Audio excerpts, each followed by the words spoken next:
Welcome back to Untold Spooky Stories, the place where the internet's darkest secrets come to light. Tonight, you're about to dive into another chilling tale, one that was never meant to be heard.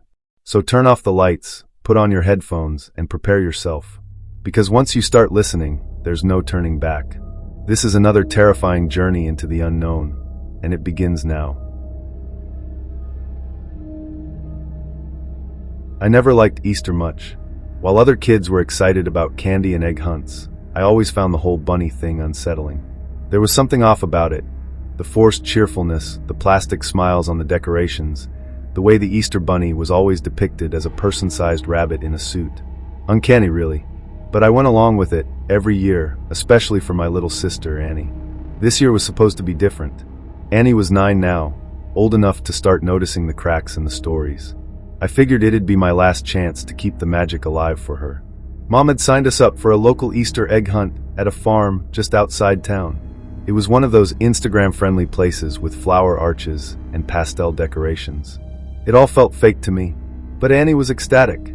We arrived just after noon. The sky was a little too gray for comfort, and a bitter wind blew through the rows of painted wooden eggs.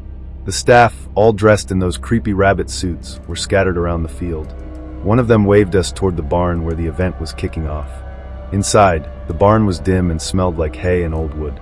A man in a more elaborate bunny costume stood on a stage. He didn't speak, just stared at the crowd through the fixed, smiling mask. When he finally moved, he gestured for the children to follow him out into the field.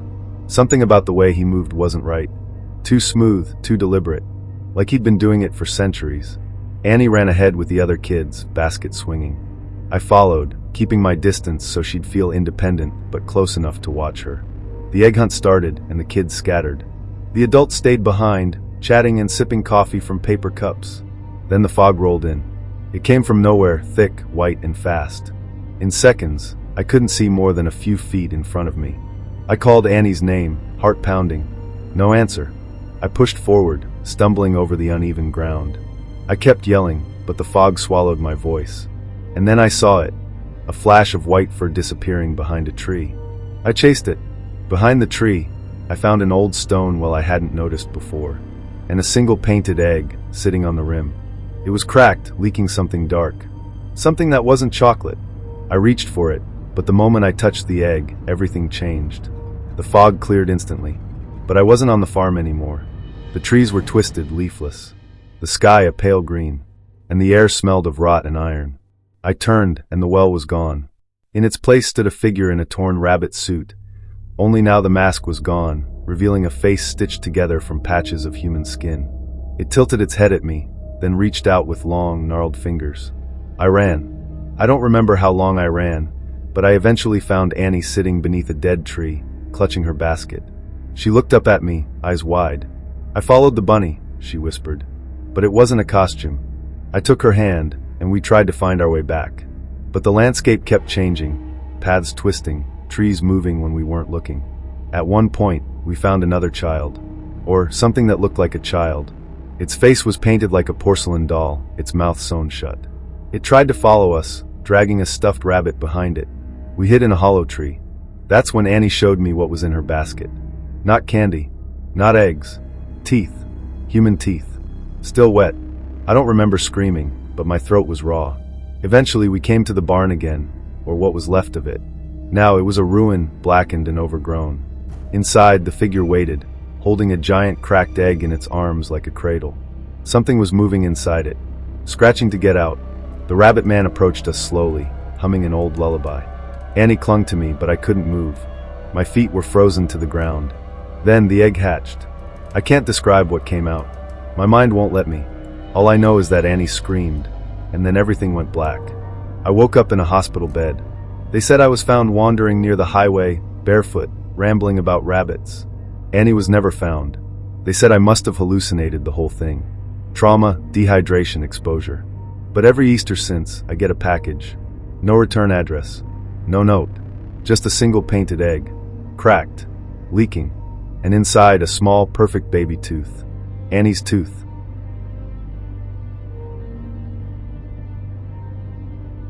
When I was a kid, my grandma used to tell me about the hollow hair. According to her, he wasn't the cute Easter bunny from cartoons. He was older, wilder, a spirit that visited only those who dared to take more than their share on Easter Sunday. I thought it was just an old folk tale she used to keep us from sneaking candy. This year, I found out it was real. My cousin Leah invited me to spend Easter weekend at her family's cabin in the woods. She promised peace, nature, and good food. I needed the break. Work had been draining the life out of me. I said yes. The cabin was cozy, tucked between tall pines. There was no cell signal, no Wi-Fi, just the two of us, her parents, and her little brother Jamie. That Saturday, they hosted a small Easter egg hunt for Jamie. I helped hide the eggs while Leah distracted him inside. We filled them with jelly beans, coins, even tiny toys. Harmless fun. Then Leah found something strange behind the woodshed. It looked like an egg, only bigger, darker, and cold to the touch. She said it wasn't one of ours, and I believed her. The shell was matte black, with deep red veins running across it like cracks. It smelled like rusted metal. We thought maybe it was a prank. She dared me to keep it. I should have said no. That night, we roasted marshmallows by the fire pit. Jamie had gone to bed early, exhausted from all the excitement. We were halfway through a bottle of wine when we heard the knock. 3 taps. Slow. Hollow. We assumed it was a branch. Then came the whispering. It wasn't the wind. It sounded like someone saying my name, stretched and warped, like it was being dragged across broken glass. I walked toward the edge of the trees, heart thudding. That's when I saw it. Tall, thin, covered in patchy fur. Its face was stretched tight over a long skull, with empty eye sockets and massive buck teeth. It stood still as stone, one hand raised like it was waving. The other clutched an empty wicker basket. I blinked. It was gone. I told Leah, but she thought I was drunk or messing with her. Until the next morning. Jamie was gone. His bed was neatly made, but his basket of candy was overturned on the floor. One of the windows was open, the screen ripped out. On the windowsill sat the black egg, cracked in half. Inside was a clump of Jamie's blonde hair. We searched for hours. Leah's parents drove down to the nearest town to call for help. We stayed behind. That's when Leah found the trail. Tiny chocolate eggs, spaced perfectly apart, leading into the woods. Some were bitten into, revealing raw meat inside. Not candy. Not any kind of meat I recognized. We followed the trail, even though everything in my body told me not to. The trees grew denser, the light dimmer. Eventually, we came to a clearing. At the center was a massive nest made of branches, bones, and pastel ribbons. Sitting inside it were dozens of children's Easter baskets, all empty, and above it hung Jamie's shirt, pinned to a tree with a rusty nail. Something moved behind us. We turned. The hollow hair stood there, twitching. Its mouth opened impossibly wide, revealing rows of human teeth. It didn't chase us. It just pointed. Behind the nest was a small wooden door embedded in the base of a tree. We should have run. We opened it. The tunnel was narrow and reeked of earth and death. We crawled for what felt like hours until it widened into a cavern filled with mirrors. All of them cracked. All of them showing different versions of ourselves. Some screaming, some bleeding, some already dead. Leah reached out to touch one. Her reflection smiled back, even though she wasn't. Then it stepped through. I don't know how to describe what happened. It was like watching her be peeled apart and folded into herself at the same time. Her body dropped to the floor, twitching. The thing in her place looked like her, but wrong. I ran. I don't remember how I got out. I woke up in the cabin, covered in dirt and scratches. Leah and Jamie were gone. Her parents never came back. The police searched. I told them everything. They chalked it up to trauma, hallucination, grief. They never found the nest, or the door, or the eggs. But every Easter since, I find one. A black egg, sitting on my windowsill. Cracked. Empty. Waiting.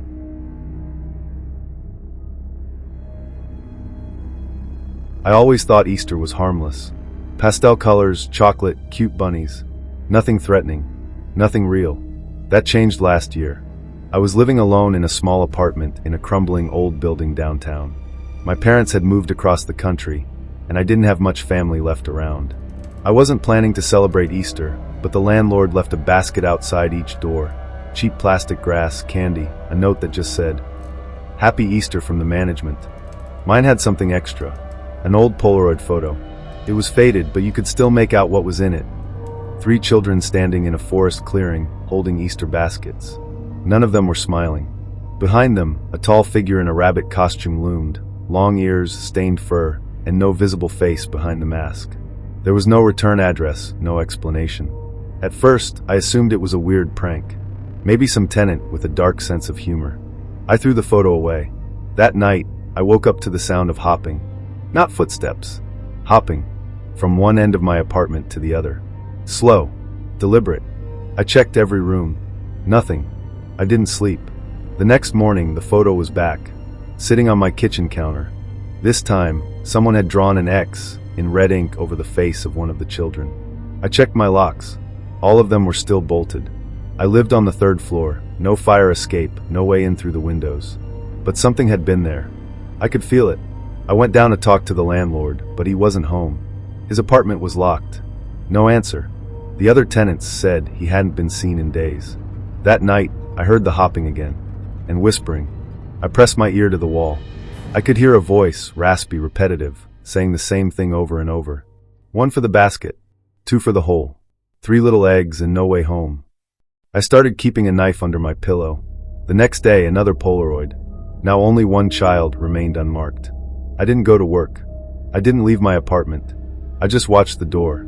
That night, the lights flickered. Then they went out.